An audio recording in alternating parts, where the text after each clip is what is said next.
smokes, like this rain cloud just came swooping in over the city. It's actually sunny further south. Oh, I was able to fly a little bit. Let's see if I can do a bit more later. And what did I read today? Just in terms of flying, how about this one's kind of interesting, where in most places they're banning and restricting drones.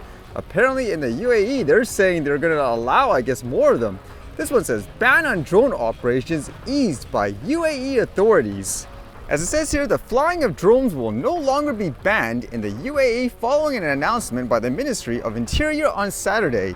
The Ministry and the National Emergency Crisis and Disaster Management Authority and the General Civil Aviation Authority announced that a partial lifting of restrictions on drone activities will come into effect on Monday, November 25th.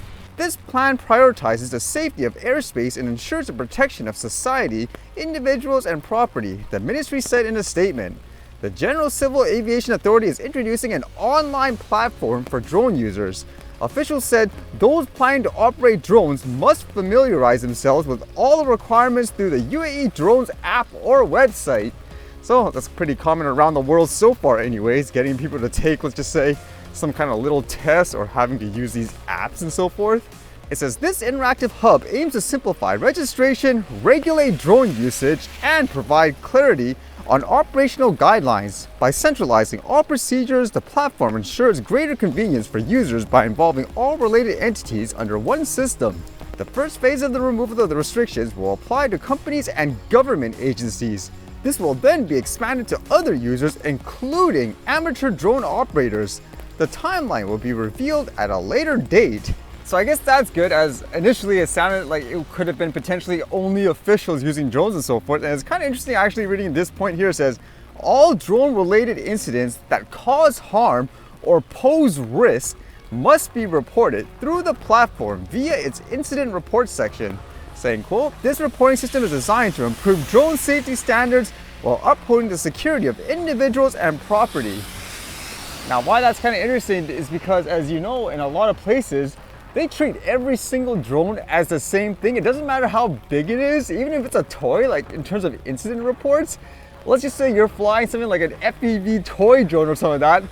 People fly it fast around trees, they crash at times, they just pick it up and fly it again. But since everything is classified the same in many places, you have to report that as a quote incident technically and legally, which is ridiculous. Whereas in this case, it says if the incident causes, let's just say, harm or poses a risk, then you should report it. At least that makes a little more sense. So it makes you wonder if they are kind of learning from everyone else and at the same time trying to get ahead in the drone space too. And when I thought of drone safety, usually when it comes to a lot of drones that people fly nowadays, they rely on GPS systems to keep the drones stable, but it could be an issue if you're around busy city areas as an example. So how about this one?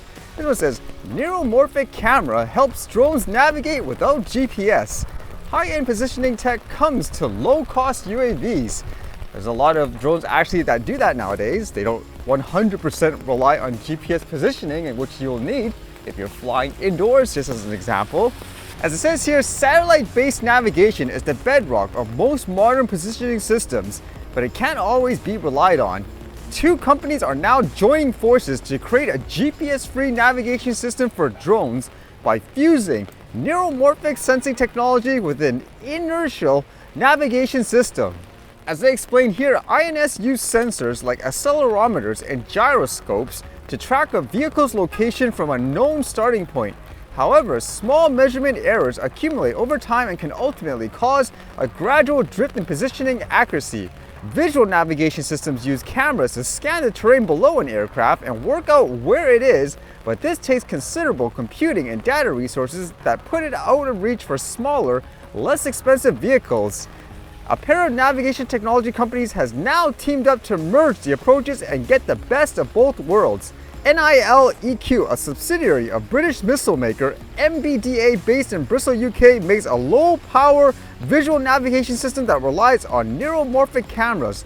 This will now be integrated with a fiber optic-based INS developed by Advanced Navigation in Sydney, Australia, to create a positioning system that lets low-cost drones navigate reliably without GPS. Actually, with that point of the fiber optic, does that mean this drone has its limitation as there will be a physical restraint in terms of where it could fly and so forth? But either way, it'll be interesting to see what they come up with. The more innovation in these ways, the better, in my opinion anyways, for anyone flying drones, whether it's recreational or commercial.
Alright, see you guys later.